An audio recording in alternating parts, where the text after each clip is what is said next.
Okay, so good evening everybody and welcome to the Audit and Risk Committee. This is a meeting of the Council held in public. It is not a public meeting.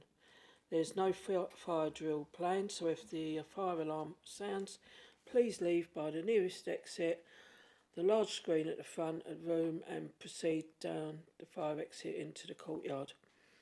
Once it is safe to return, councillors will receive a text message. Officers will also advise when it is safe to return to the meeting. We are recording the meeting this evening using our webcasting system, and the webcast will be transmitted live, hopefully, and will also be available on the council's website following the meeting. All mobile devices should be switched off or set to silent so that the meeting is not interrupted by ringtones. Are we all okay with that? Okay, so number one, have we got any apologies for absence? None? Okay, so number two, any declarations of interest? Only those already recorded. Thank you. Thank you. Number three, the minutes. Are we all in agreement with the minutes? Yes, show of hands, please. Go on then. I'm pretty sure I remember asking a load of questions around it. Ernst & Young not being able to give an opinion on two lots of audit. I can't find it in the minutes. I'm sure we discussed. Are Ernst & Young here tonight? No? You know, it would be nice if our external auditors could find the time to come and talk to us.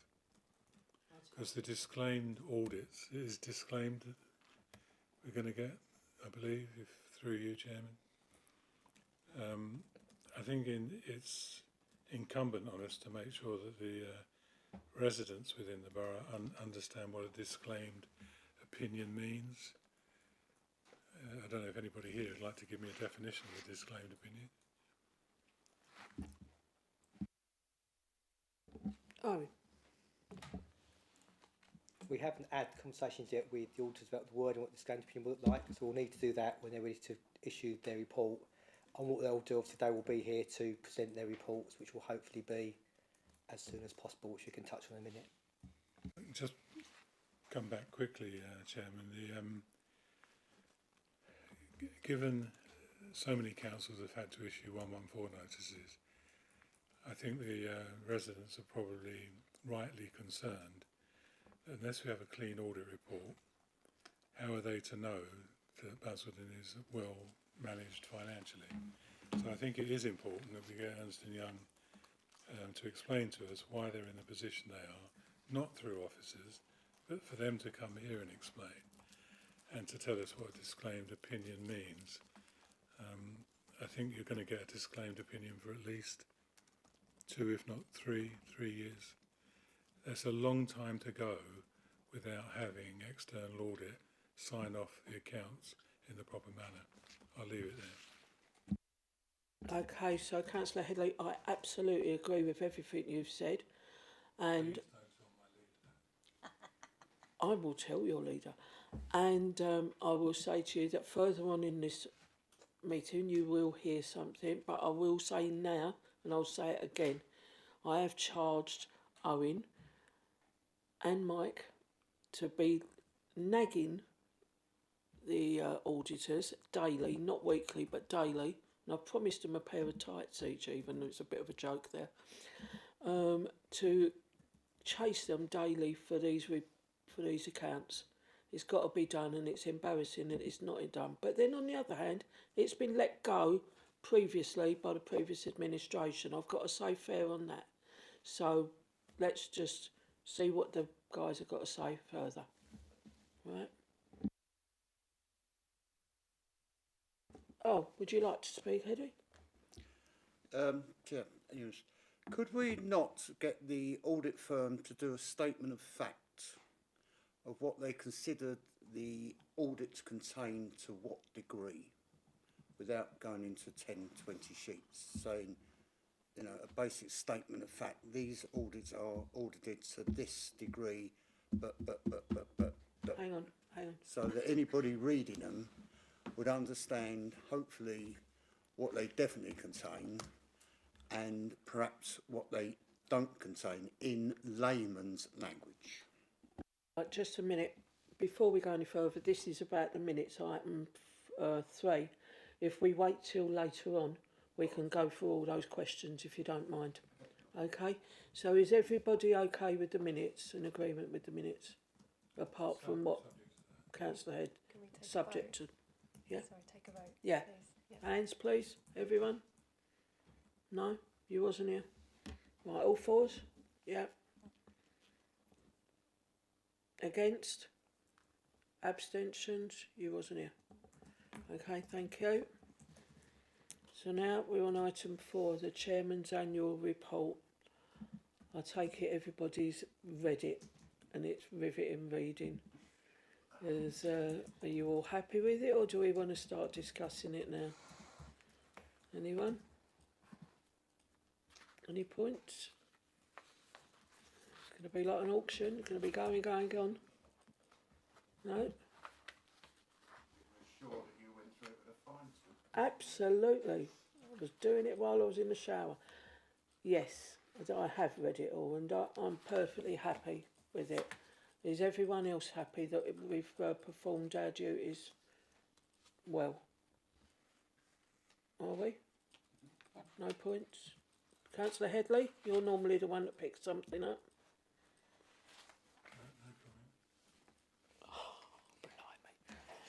Oh, that's a... Brenda, shall we go to the vote for this one? Can we have a show of hands, please? Come on. In favour. Yeah. Okay. All right then, so it's gone through? Yep, right. Item 5. Mike, away you go, sunshine.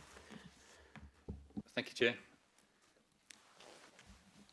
So in terms of the progress report, this provides a comprehensive overview of our progress in delivering the 2024-25 audit plan, the performance of service areas in implementing audit recommendations, and the status of our fraud prevention and detection activities.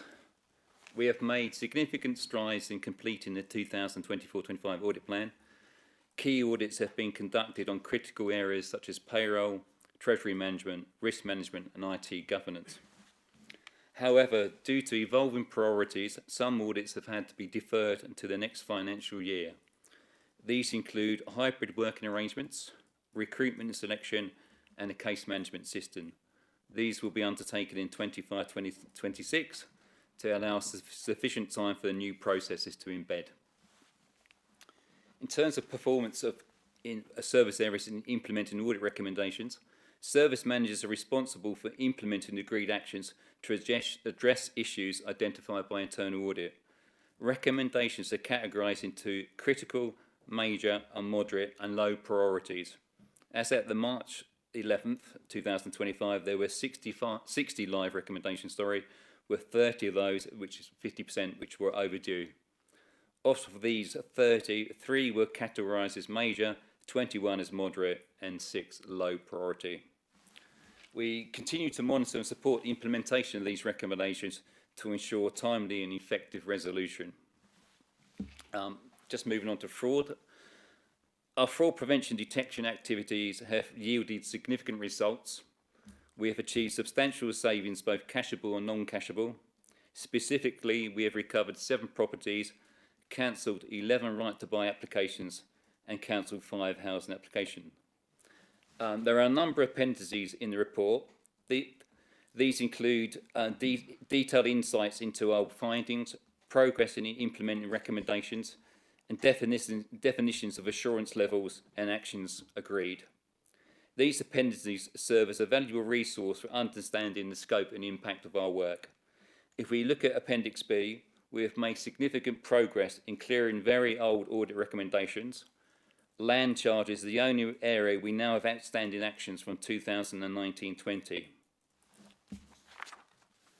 In conclusion, the Internal Audit and Counter Fraud Progress Update demonstrates our commitment to enhancing governance, risk management and control processes within Basildon Council. We are dedicated to providing independent, objective, assurance and advisory services that add value and support the council in achieving its objectives. I'm happy to take any questions. Thank you. Mike, great work on there, really good. Just a question on the fraud progress on the right to buy. 126 cases under investigation. Just sort of make sure you've got kind of the manpower to see that through, because that's a lot of work you've got ongoing there. Yeah, we have significant resources to actually deal with those right to buy applications. The number of right to buy applications should be dropping off now in terms of the discounts available. So that period's now changed. It's basically get your right to buy application in to basically achieve your full discount, and the rules around discounts and what you're eligible have changed. So there's this mad rush or influx of cases, but they're all under review by the team. Okay, thanks. Does that explain the high volumes then? The rules were changing, so people had to get an application in, I think, by November to qualify for the full discount available, because the rules were changing. So that prompted people to get their application in before the rules changed. Okay, thank you. And but overall, that fraud progress has some significant savings there. So well done to you and your team. It's really good. Thank you.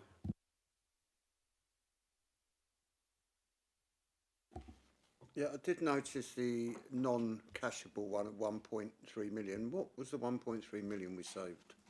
Was it 1.3 million? Yeah, so non-cashable savings, essentially a notional figure. So basically, we attribute a figure to basically, so if we get a council property back, we've saved to put in another family into sort of temporary accommodation. So we have to work out what would be the cost of putting someone in temporary accommodation for that period of time, which we're now saved by getting the property back, and that family can now go into that property. So all the figures we do look at in terms of non-cashable savings are determined by the old audit commissioner work. So we work on figures. Everyone works to notional figures in terms of how much it's savings. And also, when we cancel a right to buy application, that discount that we would have had to cough up, in effect, it's been stopped. So we basically say that's a saving. We've not paid out that discount.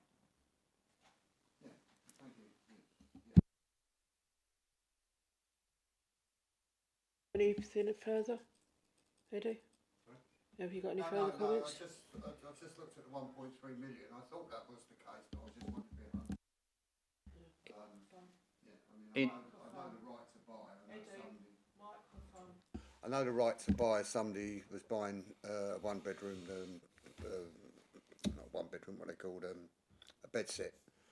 The value of it's by the council is about 117. The old right to buy, it's 34,000. With the new one, it's 80,000, I think.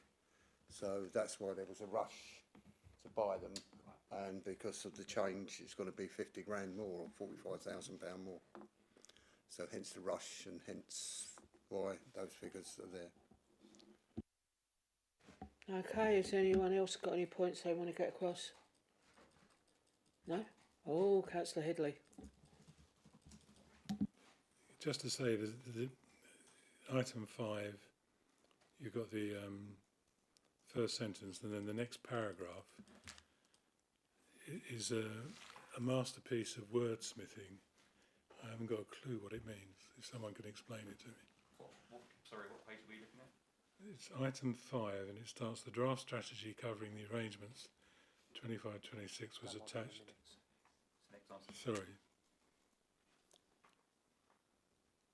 Sorry, I've jumped to the wrong page. Carry on. You're forgiven. Anyone else? George? Thanks, Chairman. Just on the land charges, could you please update the committee on what the delays are and why it's taking so long? Necessarily comment on why it's taken so long, but the actual actions or recommendations are in relation to updating their procedures and processes and writing new policies. I can't comment on why it's actually taken 5 years to do that. But yeah, that's the outstanding recommendations. It's overhauling the policies and procedures in relation to land charges. We have mentioned, and we have been taking proactive action to chase these up. as you see, that's the only one outstanding now from 2019-20. I think there was 3 or 4 audit areas, but most of them are now basically being removed or addressed. Yeah, so they'll set a new timescale for that. We are chasing them continuously. It's just basically the time it takes to produce a new set of policies and procedures and processes. Councillor Jeffrey, do you want to come back on that at all? No? Has anyone else got anything they want to contribute? No? Blimey, you are being good tonight. Okay, do we need to vote on this? No, it's just noting. It's just noting, okay. Thank you. So, item 6. Mike, take a sip of water and go again. Thank you very much, Chair. So this report presents the internal audit strategy and plan for the year 25-26. The strategy is a cornerstone of our commitment to ensuring robust governance, effective risk management and strong control measures within Basildon Council.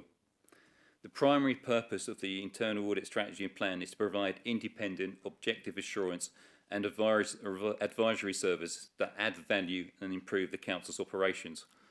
Our goal is to support the Council in achieving its objectives by bringing a systematic, disciplined approach to evaluating and enhancing the effectiveness of governance, risk management and control processes. Effective risk management is crucial to the Council's success by providing a high quality, comprehensive and cost-effective service that complies with all relevant professional and regulatory requirements. The strategy is built around 4 objectives. Providing assurance. We aim to provide independent assurance on the effectiveness of the Council's internal control framework. This involves evaluating the quality of risk management processes, systems of financial and management control and governance processes. We also recognise risks. We ensure that the key risks the Council faces in meeting its objectives are recognised when determining and allocating the use of internal audit resources. The risk-based approach allows us to focus our efforts where they are most needed. Adding value. Our role is just not to identify issues but add value by supporting effective internal control, governance and risk management. We also seek to identify opportunities for improving value for money and provide high quality insight, foresight and advice. Ensuring compliance. We are committed to delivering an internal audit service that complies with the requirements of the global internal audit standards as applicable in the UK public sector. This ensures that our work is conducted to the highest professional standards.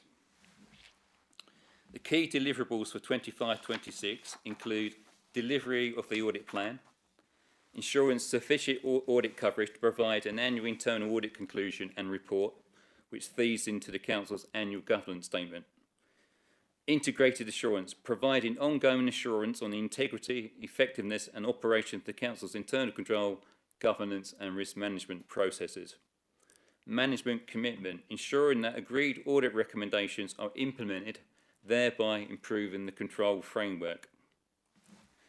And finally, service development, continuously developing and improving our service throughout our quality assurance and improvement programme. So highlights, we use the Council's own risk management process and risk register as a starting point for our audit planning process, ensuring that our work is aligned to the Council's strategic objectives. Our audit plan for 25-26 includes audits on key financial systems, corporate governance, risk management, information and communication technology, and follow-up reviews on previous audits. We also have a comprehensive counter-fraud plan that includes proactive and reactive activities such as fraud awareness workshops, data matching and investigations. In terms of our resources, we have allocated 420 audit days across various priority areas to ensure comprehensive coverage. Additionally, we have reserved resources to address new or emerging risks during the year, allowing us to remain flexible and responsive to the Council's needs. In conclusion, the internal audit strategy and plan for 25-26 is designed to provide the Council with the assurance, insight and support needed to navigate the challenges ahead. We are committed to working collaboratively with management and other stakeholders to enhance the Council's governance, risk management and control processes. I want to now just briefly talk about the Audit Charter, which is included as Enclosure 2. The Internal Audit Charter is a critical document that complements our strategy. It defines the purpose, authority and responsibility of the internal audit function. The Charter establishes the internal audit's role within the Council, its right to access information and its accountability. It ensures that our activities are aligned with the Council's objectives and provides a framework for maintaining independence and objectivity. By adhering to the Charter, we ensure that our work is conducted with integrity and transparency, fostering trust and confidence among our stakeholders. That's it from me. I'm quite happy to take any questions. Put your hands up, people. Who wants to start? Councillor Headley, you was... No? Councillor Jeffrey? No? Councillor Murphy? Seems to have it all under control. Jill? No, thank you. Oh, an independent person. Wee. Thank you. Just a quick question, Mike. You've allocated, I can see you've allocated obviously certain number of days for certain systems. What's that 420 days? What's that, over how many months is that? So obviously that's working days. Yeah, the 420 days is audit days. The audit's basically delivering in audit activities and delivering actual audits. So it doesn't include administration. So it's 420 days across the whole year. So all the audits as identified in the audit plan, all those audits are technically allocated a number of days. So basically this is basically 420 days to deliver all those audits as specified in the audit plan.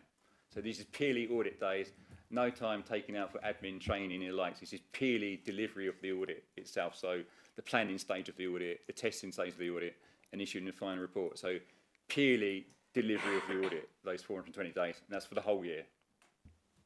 So that's more than a year.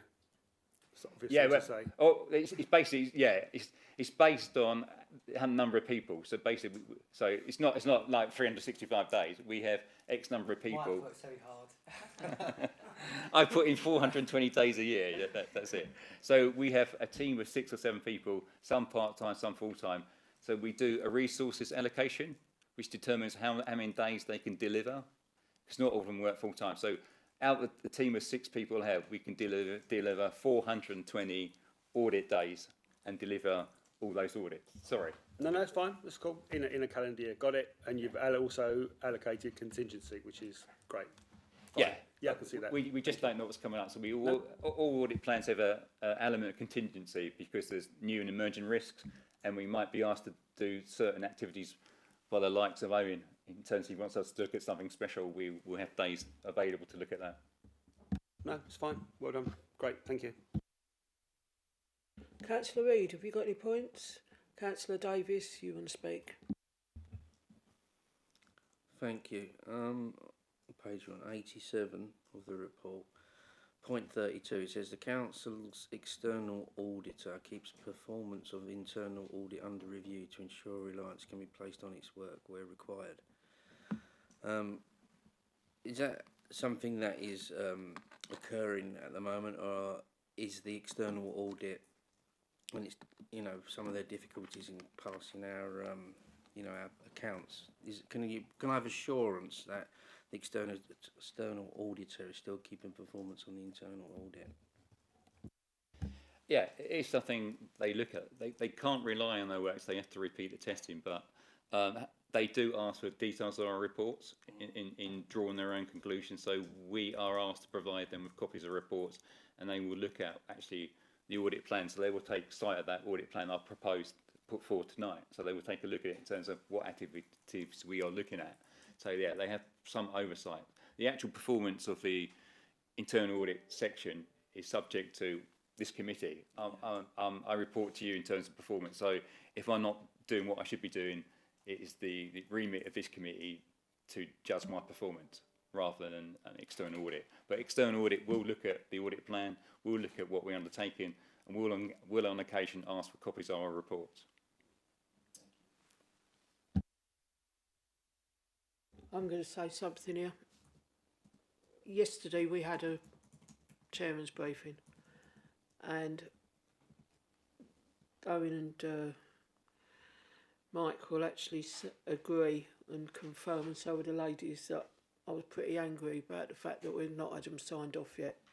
And I'm really, really getting fed up because it's been going on far too long. And what has really shocked me is the amount of money that they charge for their inadequacy. Absolute inadequacy. So let's try, please, and try and get this done and signed off by the 1st of May. So that all the Audit and Risk can all sit there and go, yeah, we done it. You know, let's get it over and done with. Please, guys, let's just do it. And just badger them, do what we have to do to get them to do it, please. Thank you. Anyone else? You all look shocked that I've said something. Okay, so number 7, work programme. Can we just take a vote on that one? Oh, yeah. Oh, we want to take a vote on the number 6. Sorry, people. Everyone okay with that? Want to put your hands out, all 4? Anyone against? Anyone abstaining? No, we're all gone. Thank you. Thank you, Emma. Sorry, Chair, could I also ask for a signature at the end of the night on the Internal Audit Charter, if that's okay? Do you want me to sign my life away for something? Yes, please. Yeah, I'm going to have to read all of that first. Yeah, right. Okay, the work programme. So, do you want to do that now? Yeah, thank you, Chairman. So the report provides members with an opportunity to consider and identify items for the committee's work programme. Refer members to pages 92 and 93, setting out the items, and it's just asking the committee to consider and endorse the items for inclusion in its work programme for the 2024-25 municipal year, and items to be carried forward to 25-26. Thank you.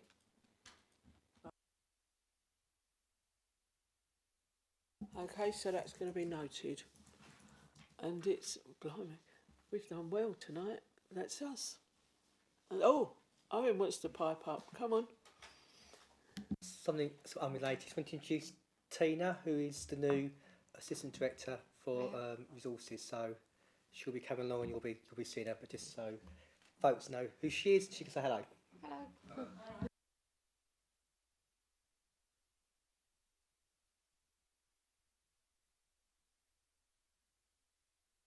Right, so, Councillor Headley, is there something you wish to say? Just on the work programme.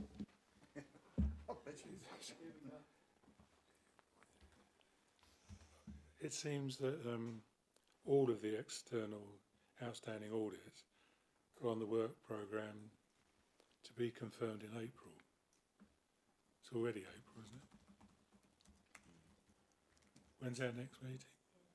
Our next meeting is to be confirmed. Right, so Oh, the accounts will be confirmed, yeah. Right, so we haven't got another meeting, have we? We've got another meeting. Hold on, we've got the words of wisdom coming. I think what we'd like to do, obviously, we're liaising constantly with the external auditors as you've set out. Daily? Once we have sort of confirmation, we probably want to do an exceptional meeting so we can get those accounts signed off. So if members can bear with us, we can perhaps get that arranged and get a meeting done that gets that all together sorted, which obviously hopefully will fall before the next committee meeting is officially due. How far off getting that, or am I asking the $1 million question there? Getting this all done realistically with your. Excellent question. We met with Steve, who members of the meeting will know, who's our BDO audit manager. If members remember, we went in quite a lot of detail last time round about where we were with the audit. He has now received that legal opinion that he was waiting for, the external opinion that he wanted to look about the commercial activity. He hasn't, or the firm haven't reviewed that and come to a conclusion.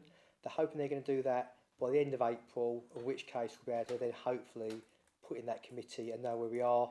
And obviously at that point we'll be able to liaise about what that means for the reporting and obviously what that disclaimer opinion will be.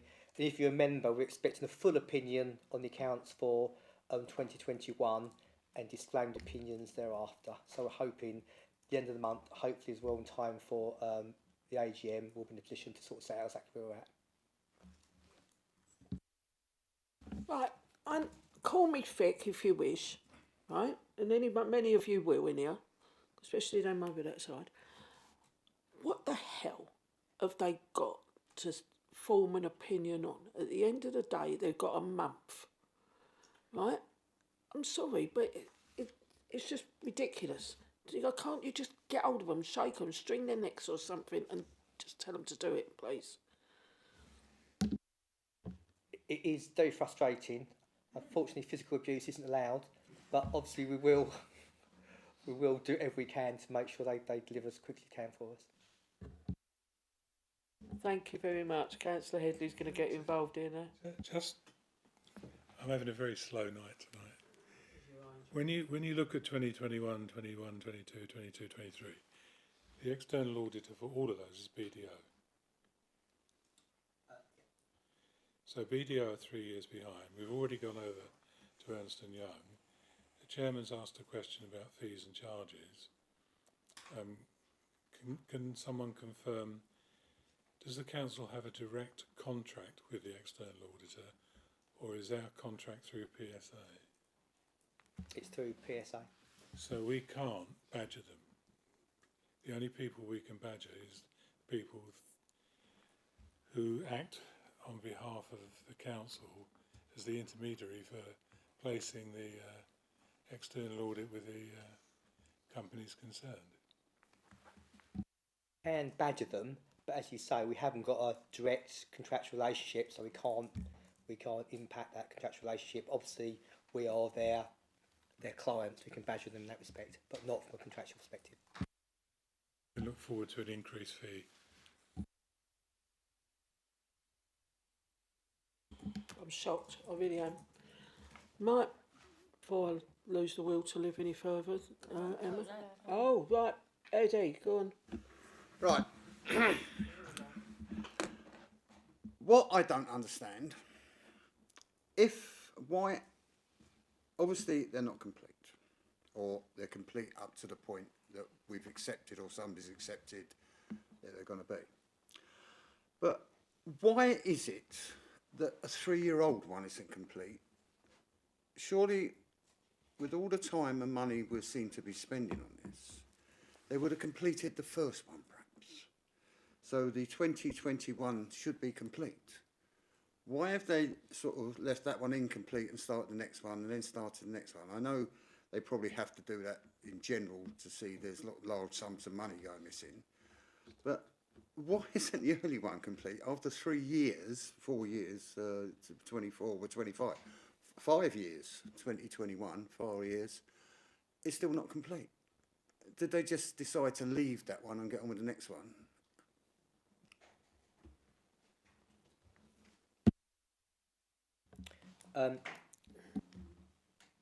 It is very frustrating that it isn't complete. So what they've done the full audit review for that year. They've done very limited work on the years preceding, which is why there'll be disclaimed opinions. So they haven't exactly started the audits to a large extent on the other years. They've done enough work to be able to issue that disclaimed opinion, which we were sort of talking about earlier. But yes, it is very upsetting they've taken quite so long to do it and still haven't come to a conclusion. Obviously, members of the panel have been here for a while will know we've had many conversations and discussions with them about why it's taken so long. But unfortunately, we are where we are and we've got an amount of influence, but it's limited. Right, my second point is this. We obviously have a rotting ship here. It's sinking because we haven't got a full report.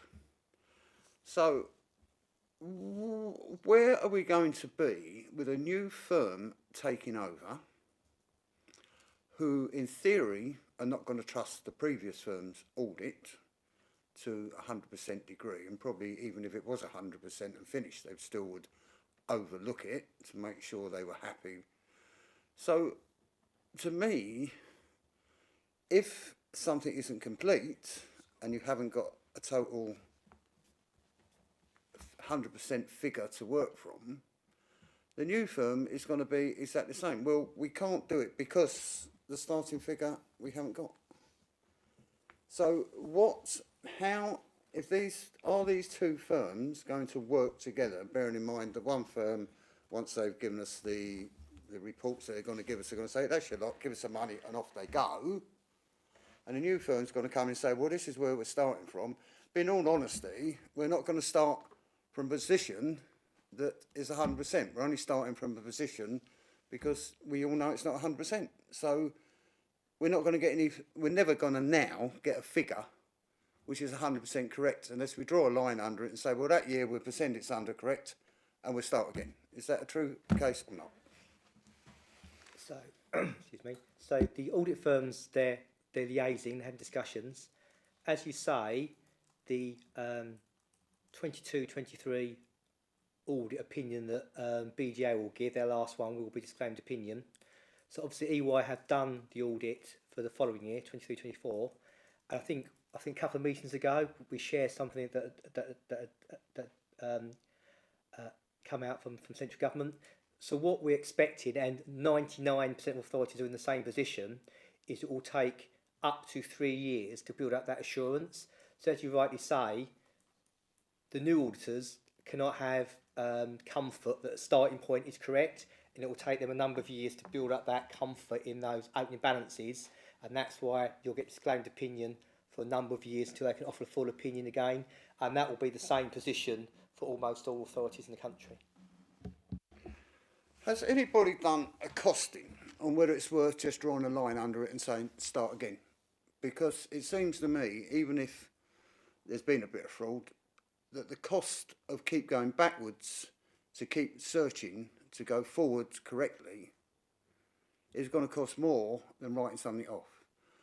I'm not totally convinced either way, but it seems to me that if your new company is going to spend hours and hours and hours on 60, 70, £800 an hour or whatever they charge, because they want a correct figure to start from or build up an insurance over 3 years, it'd be easier just to say, as I said, draw a line under it and say, well, okay, we'll accept that, boom, when the old firm goes, and the new firm comes in and says, that is the position, we're 100% happy with that position, move from there. To keep our, I'm just thinking about costs. What has anybody sat down and worked out the cost of what all this is going to cost us to start with the old rotten ship, trying to repair it, rather than do away with the ship and get a new one? It's as simple as that. So that work will be done to recreate those balances over a 3-year period to an extent the auditors are comfortable to give that unqualified opinion. From a professional perspective, they will not sign off the accounts if they've got that degree of comfort to say that they are sort of unqualified. So that work has to be done, again, to give that comfort to the public, and the auditors will not be able to sign off accounts until they've got that level of comfort as well. So that's why the work needs to be done.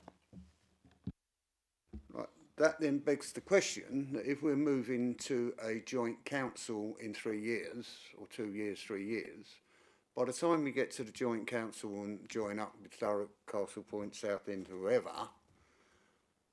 and presumably if all the councils are in the same boat, we are going to be in a situation where, two councils, the figures then are going to be, well, hang on, we can't do all the audits properly because next year we're joining all up, or we're joining up, because I don't think if we are going to join up, once it's settled, it seems to me that the best thing to do would be to move forward gradually together, join up in different areas. But we're going to be in a situation where you've got, let's say we join up with Thurrock, you've got Thurrock's accounts, you've got ours accounts, all which have not been confirmed for 3 or 4 years, with a new firm who are trying to bring it to a situation where they can say that's 100%, we're happy, we're totally assured that that's okay, with two lots joining together, and of course with the added throwing in of Essex County Council shutting down departments presumably and throwing them in our direction. So really what we're looking forward to now is probably, what, 5, 7, 10 years of total accounts nightmares until the new councils, whatever they be, are up and running for a significant amount of time. So, individual audits will be done on each organisation until they don't exist anymore. So obviously that's a number of years away, and obviously those will get firmer and firmer, and there'll be more comfort as we go forward. And then there'll be an audit done on the new organisation. Obviously part of the work we need to go through is how that will work in a little bit of detail and where we're at, and some of that work needs to happen. But if we're looking at the organisation starting from 1st of April 28, obviously it's a number of years away, so hopefully we'll be in that position where we'll have that sign off. But again, that needs to be worked out over the coming years. So basically, in conclusion, the way it's looking, assuming that the Essex County Council, because I presume they're not fully audited either, and I presume Thurrock or whoever we might join with are not fully auditors, we're looking forward to, with all that thrown in the mix and all the changeovers and all the changes of staff and probably another change of accountants, you're saying, are you convinced that the 28th will actually be the date, or as I am, believe it could probably be 33 before it gets all sorted, another 5 years after that? What do we think the actual truth is? We're all saying, oh, it's going to take 3 years, but I remember when I joined this council in May, we were told these figures were coming in September. They were coming on the 12th of... no, they were coming in September. They were coming on the 12th of December. We were going to have a meeting. They were coming on February the 10th. And all these different dates. And here we are with this saying we're going to have them by the end of April. And we're still even now debating whether we're going to have them anywhere near the end of April. We're talking about May. And I did ask this question, how far is this going to slip? Because the way I look at it, it's going to slip to next year already. Because the new company are going to be late getting started by the look of it. I mean, the end of the financial year is in April. I believe ours is in 1st of January, isn't it? I'm not sure. But we're already behind on the 24-25.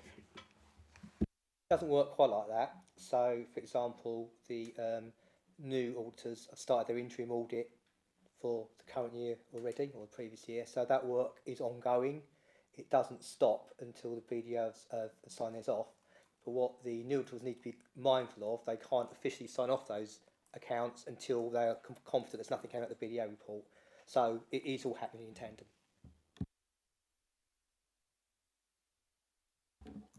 Councillor Headley. That was the right question, actually. Just for clarity, BDO have completed all their work at county. So, but the same problem you've got here with EY is that they know the next 2 financial years will be disclaimed reports. But raising local government reform is interesting because, first of all, they've got to decide on what the boundaries are for the new authorities. And then every contract and every asset will have to be valued and apportioned. Now, I don't know that the present government's got a chequebook full of checks waiting to balance the budgets for all these councils, but it's going to be incumbent on external auditors to give clarity to the figures as far as they can so that that work can be undertaken.